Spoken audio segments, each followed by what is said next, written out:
Okay, so a very good evening to all of you. In this video, this is our second video on Prosto, where we had started talking about the removable partial dentures. In the first video, we have already completed the Kennedy classification, where there was 1 to 4, and we have already completed the Applegate rules, which were 8 in number.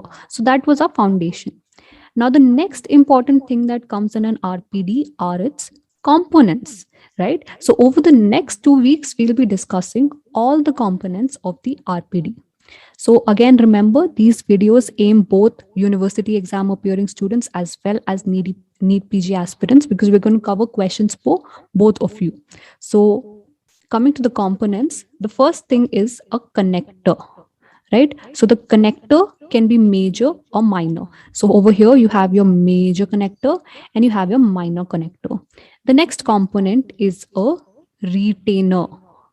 So your retainer can be a direct retainer or an indirect retainer. The fourth component is your denture base, attached to which are your artificial teeth. So over here, this is your denture base along with artificial teeth.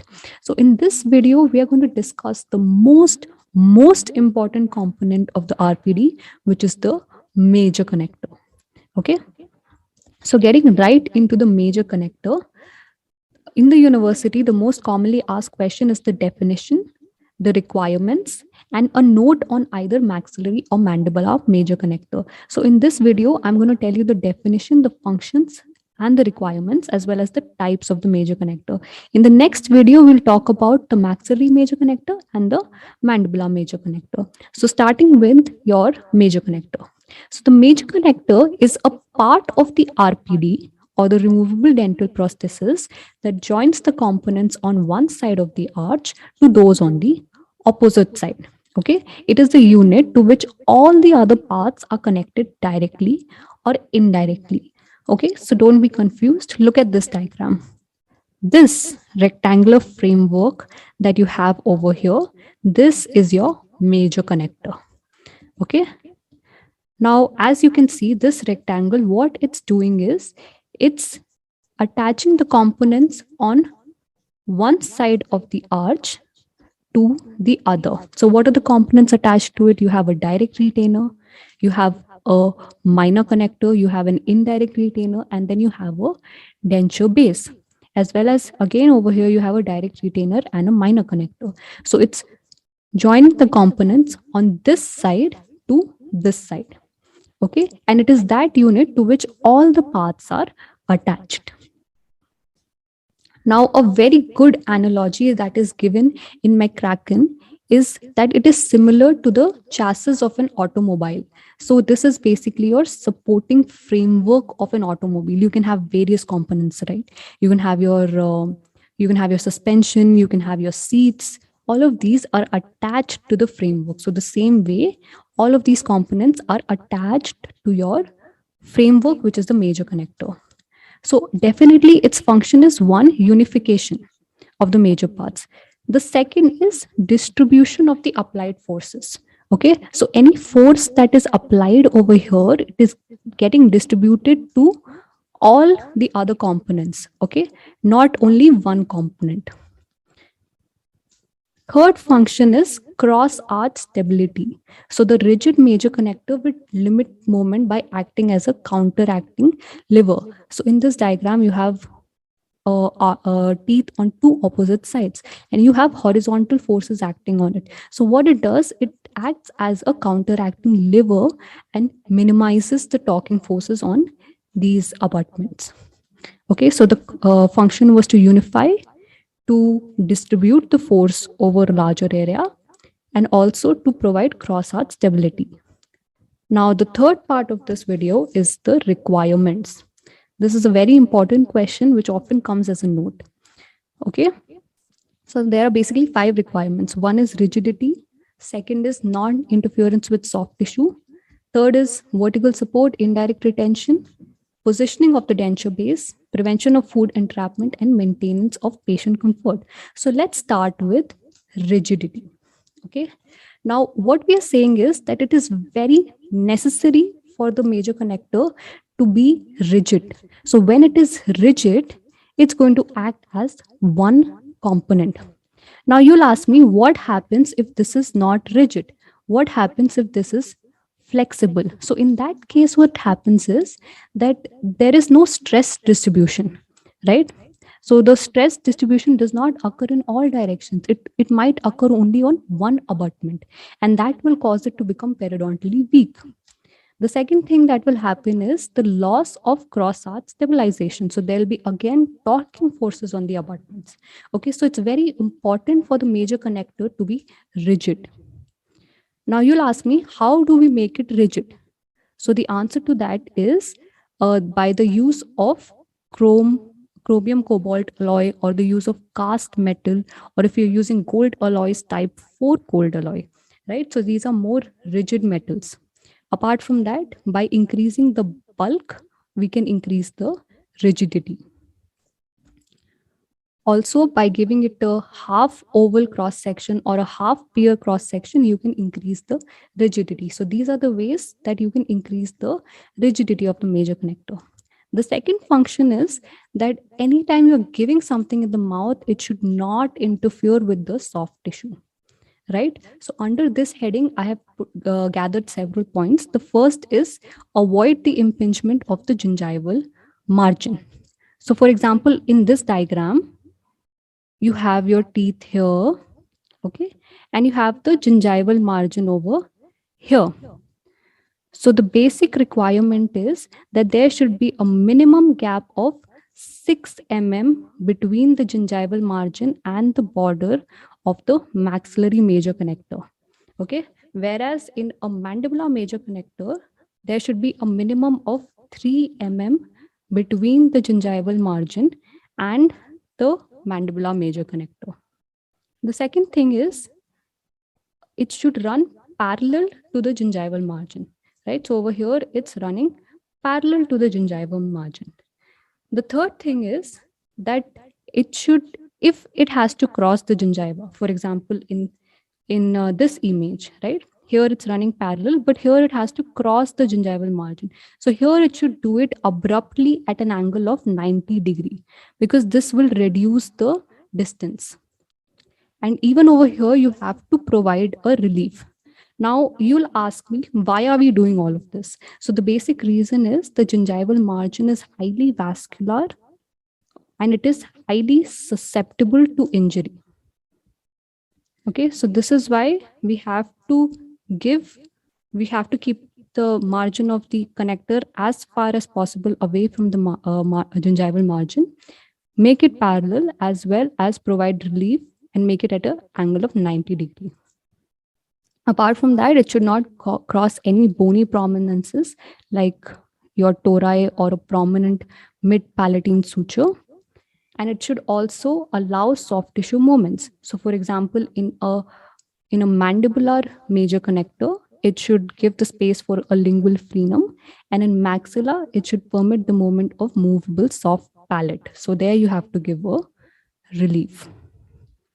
Okay, so far we have discussed rigidity and we have discussed that it should avoid the soft tissue.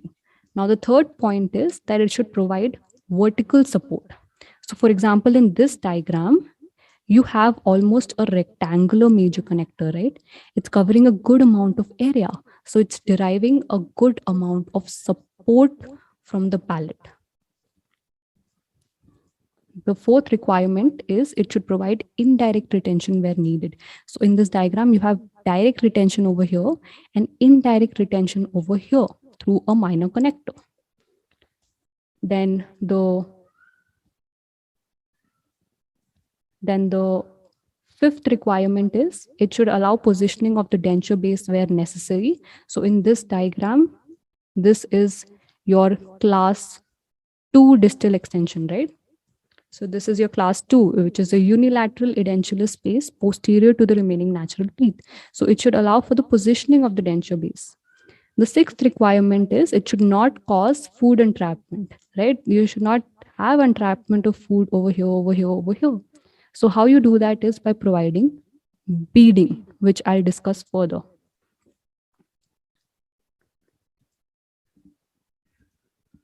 The seventh and the most important point is patient comfort.